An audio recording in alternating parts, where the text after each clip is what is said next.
What's up, everybody? I'm Scott, I'm Jason. and you are listening to Liquid Carnage.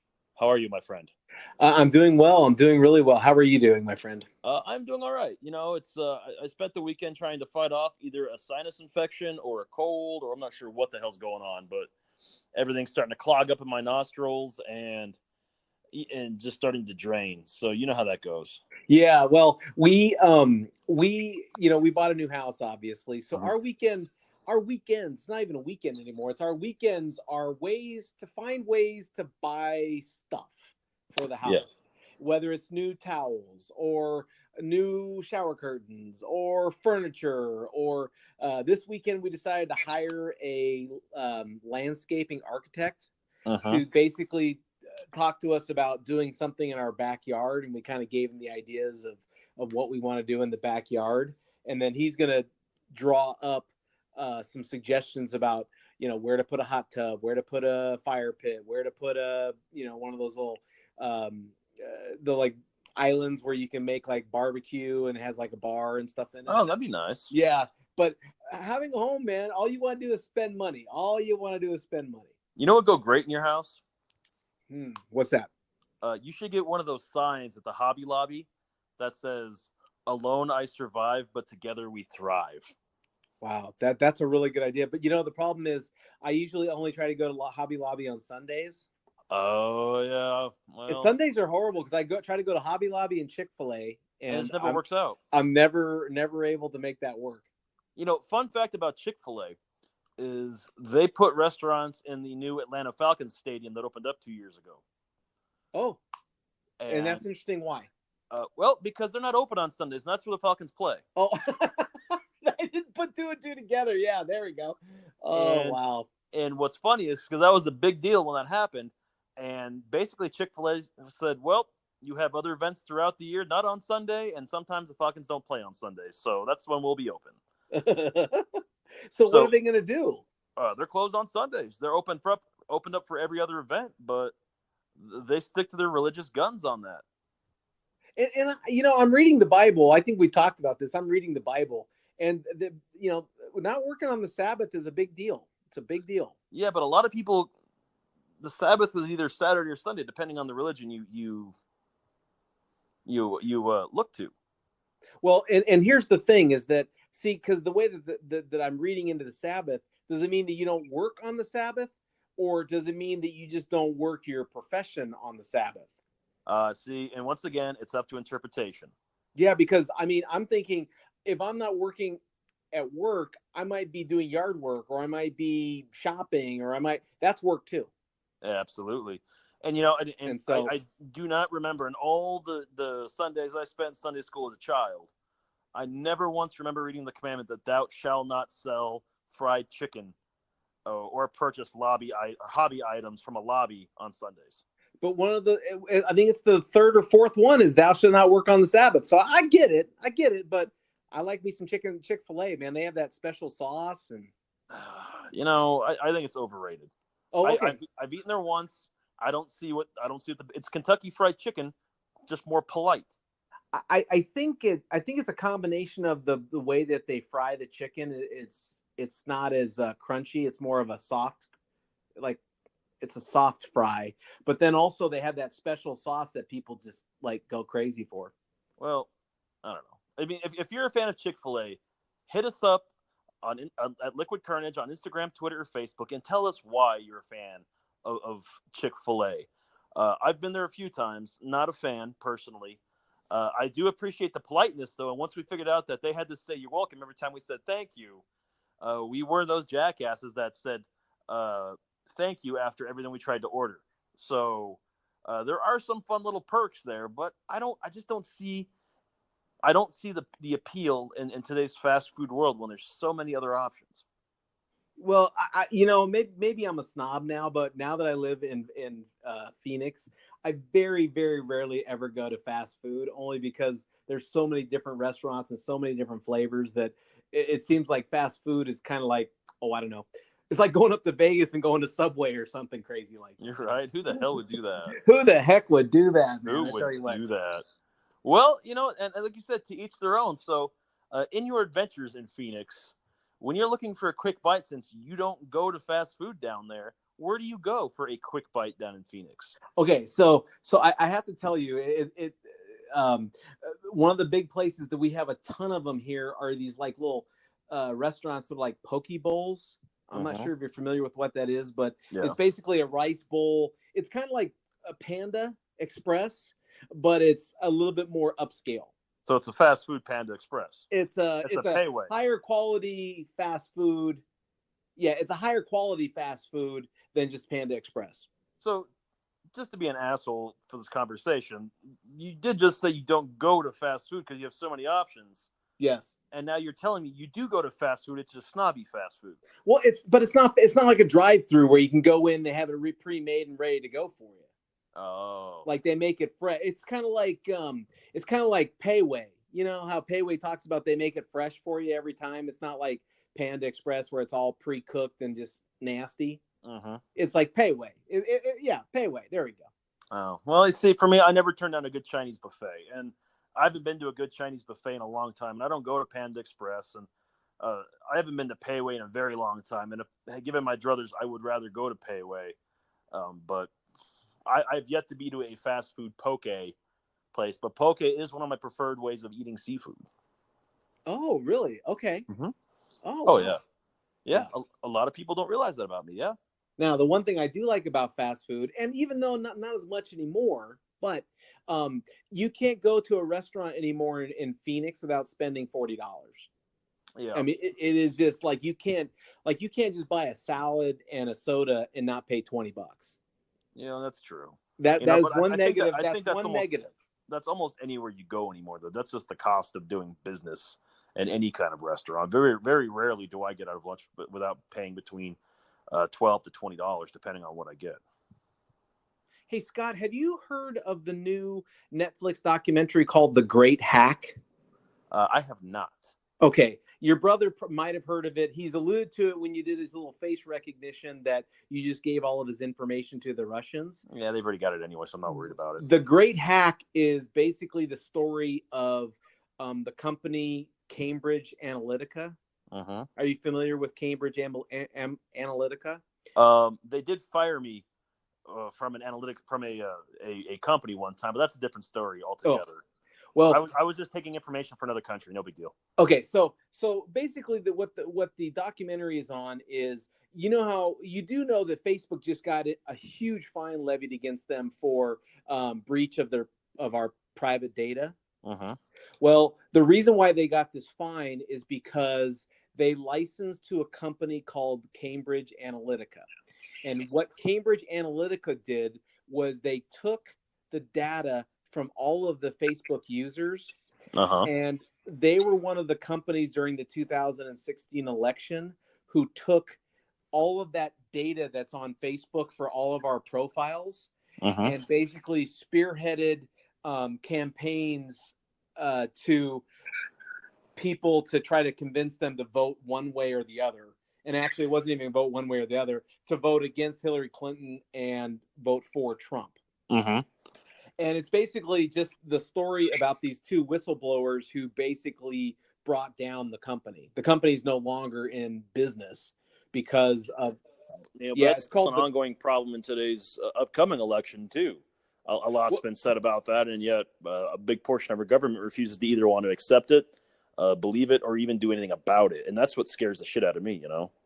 Well, and the way that they do it is, you know, they have these mining softwares that go into the database of Facebook, and they take out all this information. And you know those little surveys that people do, like personality surveys? Yeah. I guess they were able to take this company was able to take that information from all these people and determine what they call them. Basically, they termed people who were on the fence about who they were going to vote for as persuadees or persuaders. And what they were going to do is focus all of their attention on a small group of people who, based on all the data they got from Facebook, were determined that they could be persuaded to vote a certain way. You know what I thought was interesting about that is, and I remember reading something about that. It came out about a year and a half, 2 years ago, where you can go deep into your settings in Facebook, and it will tell you based on your likes what your political views are, and that's why you're seeing those particular types of political ads. You follow? Right, right, right. So I went ahead and I figured I want to see, because I know where I stand politically. And when I went in there, I was shocked to find out that Facebook had designated me a very conservative, ultra right wing person, which scared the shit out of me, because I like nothing on that level, and I usually unfollow anyone or anything that post about that every other every other post. So not only was it wrong, it was trying to influence me by shooting me all of those styles of articles and organizations, which I thought was very peculiar. Well, we've talked about this before. Like when you go and search guitar strings and you go search for that on the internet, like you're going to buy it on Amazon. Uh-huh. And then if you don't buy it, you start getting all these ads to buy guitar strings. Yeah, that's true. I think it's weird when that happens, and it happens all the time. And now I'm understanding that there are companies that's what they do. They look at where I search and they look at what I do, and they, promote these ads to come be sent to me. Actually, And, I'm sure that a lot of people think, oh, this is so great, because now, they know I'm looking for it. So now they just suggest I go look for it and buy it. But actually, what that is that's the actual company that you were looking at those guitar strings uh, that pays to have that done. right. Which then leads to the question, what am I signing when I create an account with Facebook that says, oh, by the way, I want you to take my searches and I want you to have companies start sending me advertisements? Well, that's true too. I mean, that's Like where is it in the documentation that says that, my information is for sale by Facebook? And now after watching this documentary, it happens all the time. These companies pay millions of dollars to Facebook to have access to the data.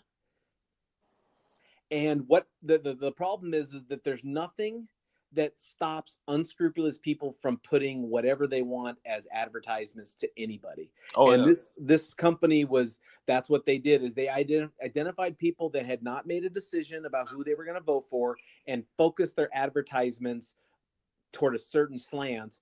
And maybe that's why this election was basically decided by 70,000 people. Because if you get 70,000 people to switch or to vote, if they were undecided and they voted a certain way. This is truly believing that the Electoral College does in fact vote by the popular vote like it's supposed to. And there's been many occasions where it's proven it does not do that. I think that yeah, I mean that might be, but Because I've said it, and I've said it time and time again, and I still stand by it. Our vote on that level does not matter when it comes to things of the president or whatnot. The Electoral College is what decides that, and I am still convinced that goes on a much deeper level. But that's a whole different show on conspiracy theories for the deep state. All I'm saying is, you are conservative. See, Scott? yeah. You and your deep state conspiracy theories, man. Well, but if the Electoral College truly did work, there's no way you could win the popular vote and still lose an election. No, that's not true. That is not true. You could lose. Clearly, it's true because it's happened. No, they figured that you could win 37 of the 50 states. You could win 37 of the 50 states and still lose an election by getting 13 states. Yeah, but no one still understands completely or will completely explain how the Electoral College works.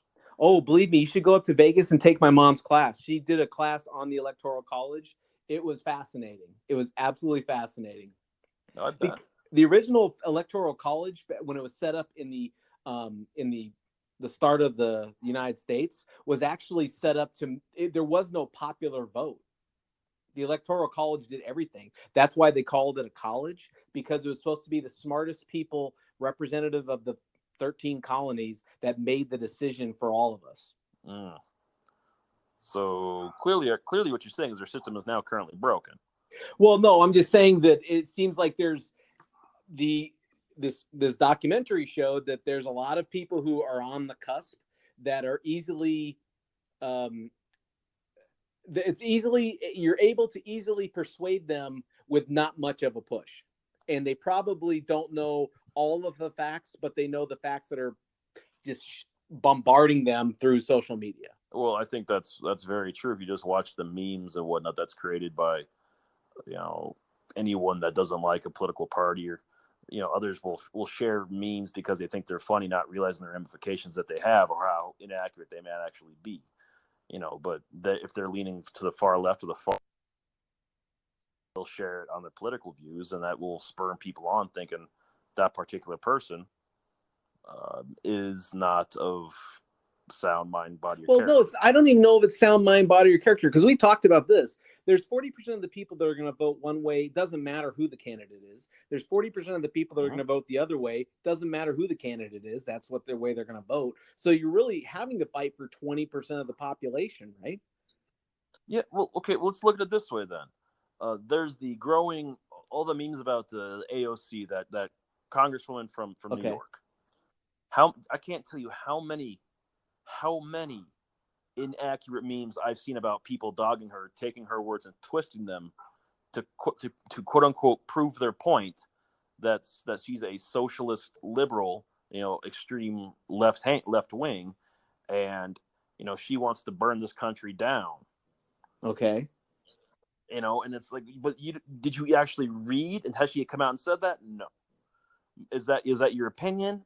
Maybe, but it's clearly not what she's saying she's doing. You're putting it into a meme so you think it's funny just because it has The Rock in it, and The Rock. you know, you're making someone out that clearly has worked their way up through college, paid their way through, and was a bartender 2 years ago, and managed to pull themselves up through the ranks and be elected to this position, and has her education. But they don't want to look at the facts. They just want to look at the things that they can poke, pull, and prod to convince people that this woman is a socialist and does not stand for what they think America stands for. Well, it's hard to not think she's a socialist because of the way that she attacks big business. It's hard. It's hard when her policies seem to lean toward um, punishing big business as the ultimate enemy of all of us. When Be that as it may, then attack that. Don't take something she said off the cuff about, you know, a zoo, and twist that into your political belief. And that's what people do. They take your words, they twist them to what fits that particular argument they're trying to make, and they slander people that way. sometimes, sometimes I have oh my god, here's a perfect example of how we live in a world where people just make presupposed assessments of others. Disposed. So Yeah. we're sitting at Kohl's, Mm-hmm. and it was on Sunday, and obviously that was Because the Hobby Lobby was closed. we had to return something, and we're sitting there in line waiting, and an elderly woman comes up, and it was the next day after the two shootings, so it must have been Sunday, and this woman just says, oh, verbatim, this is just awful. What is this country coming to? And those damn Democrats just keep pushing the hate. Yeah, see. And I'm looking at her like, why would you even say that? Like, what? First of all, you don't even know whether I'm a Democrat or Republican. And second of all, would you be saying this? Would you be talking to someone in line if they were Hispanic or if they were African American? Would you be talking like that? No. So why do you just assume because I'm white that I want to hear your just totally false statement? Sorry, your statement that I don't agree with. I'll just put it that way. No, I agree. I'm right there with you. Well, you're white, so you must think the same way I do. Or you look a certain way, so you must think the same way I do. And, people read these memes and these advertisements, and they just take it for true. And I don't even think that they really intend to, but they don't even think, like you said, they don't think out the process of, maybe I should research this. Maybe I should find out, maybe this is true. Maybe it's not true. because the problem I have with that, those that don't, they just share it because they think it's funny. It's like, you don't understand that you're perpetuating this. If someone else sees it and they take that to heart, you're creating, you're now a part of the problem. You're now creating disinformation. You are that fake news. Yeah. Yeah. Because people do take so much of this and consider it like memes and anything, because if it's on the internet, it's got to be true, and that's what they take as the fake news. And instead of it being the CNN or the MSNBC or the Fox News, it's I saw it on Facebook, so it's got to be true, because I've never seen anything fake on Facebook. I got to admit, I see a lot of people take what's said on Facebook, and that goes right to the bank. I mean, it happened. Yeah. And I'll be the first one to admit, I post memes all the time, but I rarely comment on them because I know what I say will be taken into context. I don't know, because I have a very dry sense of humor that does not translate via text if you don't know me very well. I had a friend, one of my Facebook friends, who their political views are opposite of mine, but hey, freedom to talk and say whatever you want. But I guess someone called her manager at work and told the manager of all this stuff that she was putting on Facebook, and the manager had a talk with her. And I thought, wow, man. I mean, there's certain places where, you know what, I don't need to share my opinion all the time on Facebook. I don't need to. Yeah, and that's it, man. I don't post anything political because I don't want to start any kind of arguments. And like most people that would argue, I've already unfollowed because I don't agree with all the stuff they post. Like freedom of speech. You want to say it, say it. I wish you put some more thought into if it actually makes sense, versus if you're just perpetuating the slander of somebody. And I just go about my business. I just scroll right past it anymore. Yeah, I personally like the discussions, but I like to keep it as a discussion.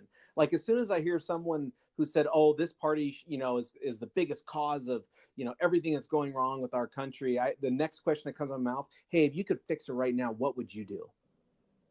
And invariably, when you break it down and ask that question to someone, and you start talking to them about how to solve it, and not just, as my father used to say, put a shit sandwich on the table and expect me to take a bite, but you actually ask them, how would you solve this? You get past the rhetoric of hatred and you say, okay, how would you solve this? Oh, I'd get rid of every Democrat, let's say. Oh, you'd get rid of every Democrat. So who would be left?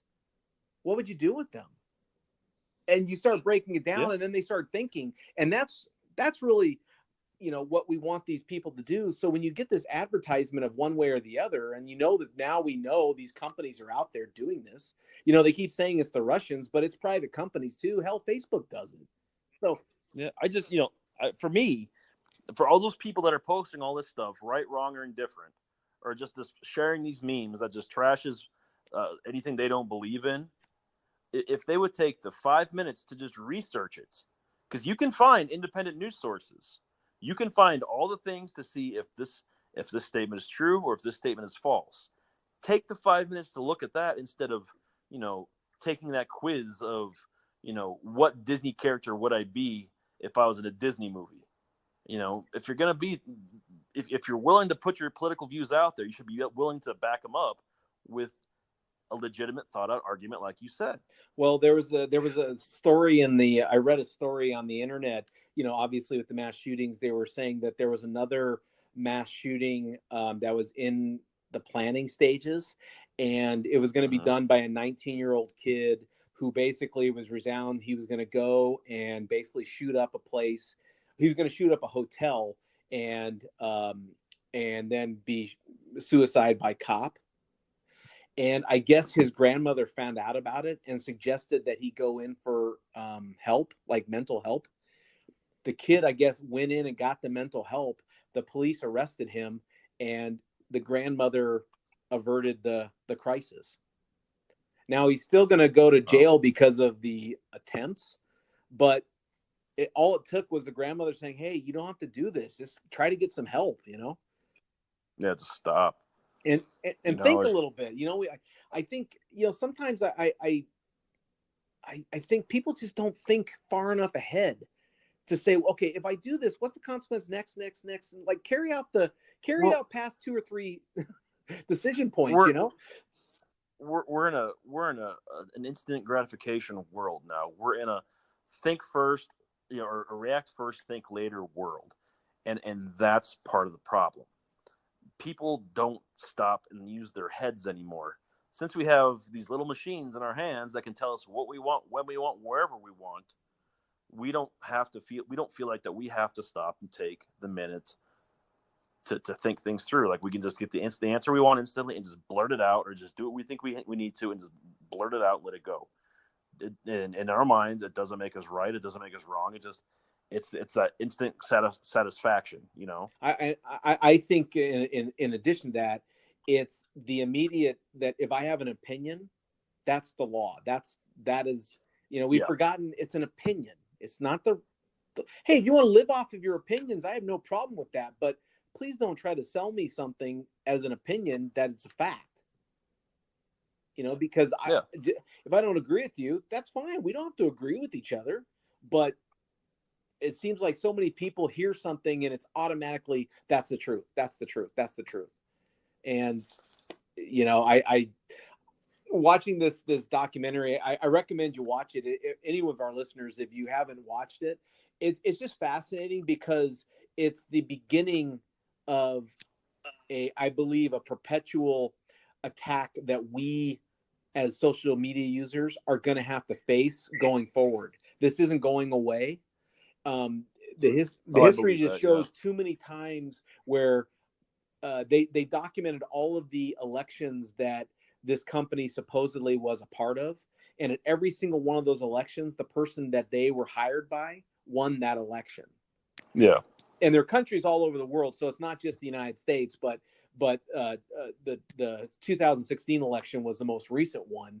And I just think that we just need to be aware that this is out there. It's real. So if you get a chance, watch that. It's called The Great Hack. It's on Netflix.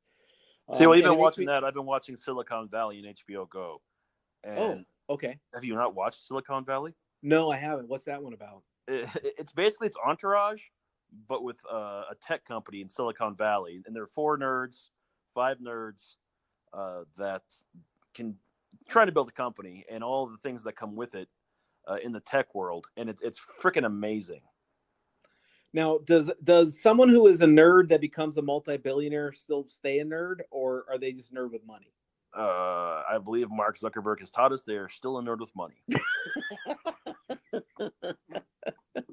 Oh, man. That just is what it is. So I want you to tell us what you're watching on TV or what you're streaming right now. Hit us up on Facebook, Instagram, or Twitter at Liquid Carnage. Give Tom your very deep heartfelt opinion on the new Tool album dropping on August 30th at liquid_EP on Twitter and Instagram. He's a huge fan. If you are, or if you're not, hit him up and tell him why. Wow, that was great. I just want to let Tom know that I was making fun of him when he didn't like his picture being taken by the Russians. But now, after watching that great hack, I'm on side with you, buddy. Executive producer knows what he's talking about. You know what? They have our information anyway, so I'm not even worried about it. I know. Just don't fall for it. I mean, if they're gonna find it one way or the other, so fuck it. What are you gonna do? What are you gonna do, my friend? I'm gonna go post a meme about it, hoping that people take it seriously. Speaking of which, though, Tom and I did have to wrap up the show real quick. Tom and I did have a conversation, so we'll go ahead and get it on the air in lockdown. You saw it this morning. I did. The Super Bowl or the NFL season is right around the corner, and he sent me a text today, which is Monday, that he is taking the New England Patriots and New Orleans Saints in the Super Bowl this year, and I am taking the Kansas City Chiefs and New Orleans Saints in the Super Bowl this year. And if they don't make it, then you will assign us the teams that we will root for, and the loser must buy the winner an 18-year-old bottle of scotch. Wow. Okay. All right. I will do that. I have it on record now, so I will be able to participate and do this. Yes. So it's been written, so it shall be done. And with that, Jason, please take us home. All right. Well, thanks for listening, everyone. Have a great rest of the weekend, and enjoy your binge watching as much as we do. That was Scott. I am Jason, and as always, if you never know quite what to say, just have yourself some liquid courage.